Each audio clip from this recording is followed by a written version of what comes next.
ஒரு முயல் ஆத்தோரத்துல தன்னுடைய வீடு ஒண்ணு அமைச்சுக்கிட்டு அதுல வாழ்ந்து வந்துச்சாம். அப்பம்போது ஒரு மண்புழு ஒண்ணு போறத பார்த்துட்டு, அத பிடிச்சு சாப்பிட ரொம்ப ஆசைப்பட்டு, அத பிடிக்க முயற்சி பண்ணும்போது, அந்த முயல் என்ன செய்யுது, அந்த தண்ணிக்குள்ள விழுந்து சவதிக்குள்ள அதோடைய கால் மாட்டிக்கிச்சு. அந்த முயல் இங்கும் அங்கும் தத்தளிச்சுக்கிட்டு இருக்கு. அதனால வெளியில ஏறி வர முடியல. அப்ப அங்கருந்து ஒரு மீன் வந்து அந்த முயல கீழ இருந்து தூக்கி விடும். அந்த முயல் அங்கருந்து ஜம்ப் பண்ணி அதோடைய கரைக்கு வந்துருச்சு.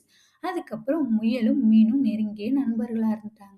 ஒருத்தருக்கு ஒருத்தர் 2 பேரும் ரொம்ப பாசமாவும், நேசமாவும் இருந்திருக்காங்க. கொஞ்ச நாள் ஆத்துல உள்ள தண்ணி வத்துற மாரி இருக்கு. வெயில் காலம் நெருங்கிருச்சு. மழையே வரவே இல்ல. அப்ப என்ன செய்யலாம்னு சொல்லிட்டு தன்னுடைய நண்பன காப்பாத்தணும் அப்படின்னு சொல்லிட்டு, முயல் வந்து சொல்லுது, "இதோட பெரிய ஒரு ஆத்தோரம் இருக்கு. எனக்கு அந்த ஆறு தெரியும். உன்னை நான் அங்க போய் சேர்த்துறேன்னு" சொல்லிட்டு, தன்னுடைய குரங்கு நண்பன்ட்ட உதவி கேட்கறதுக்காக போகுது. குரங்கு நண்பன் சொல்றான், "இந்த மாரி பெட்டி இருக்கு. இதுக்குள்ள உன்னுடைய நண்பன உள்ள வச்சு அவன பத்திரமா கொண்டுட்டு போ. ஆனா, இங்கருந்து நீ அந்த காட்டுக்கு போம்போது நெறைய ஆபத்துகள் இருக்கும். அந்த ஆபத்த நீ தான் பார்த்து சரி செஞ்சுக்கிறணும்." அப்படின்னு சொன்னோனே, அந்த முயல் என்ன செய்யுது, தன்னுடைய மீன கொண்டுட்டு போய் நண்பன கூட்டிட்டு போகுது.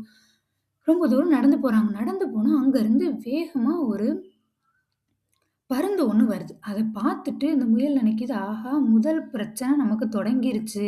என்ன பண்ணலாம்? அப்படின்னு சொல்லிட்டு யோசிக்குது. அப்பம்போது சூரியனுடைய வெளிச்சம் வந்து அந்த தண்ணீல பட்டு பிரதிபலிக்குது. அப்ப என்ன செய்யுதுன்னா, அந்த முயல் அறிவ பயன்படுத்தி அந்த தண்ணீல அடிக்கிற பிம்பம் வந்து அந்த கழுகு கண்ல படுற மாரி வைக்குது. அந்த கழுகு கண்ல பட்டோனே, கழுகு என்ன செய்யுது, திசை தடுமாறி கீழ பொத்துன்னு விழுந்துருது.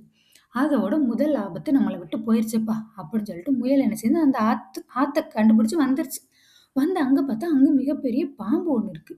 இத எப்புட்றா சமாளிக்கிறதுன்னு சொல்லிட்டு, மறுபடியும் தன்னுடைய அறிவ பயன்படுத்துது முயல்.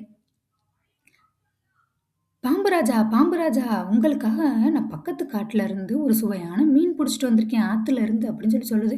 அத கேட்டோனே அந்த பாம்பு அப்படியே என்ன சொல்லாம யோசனையில நிக்குது.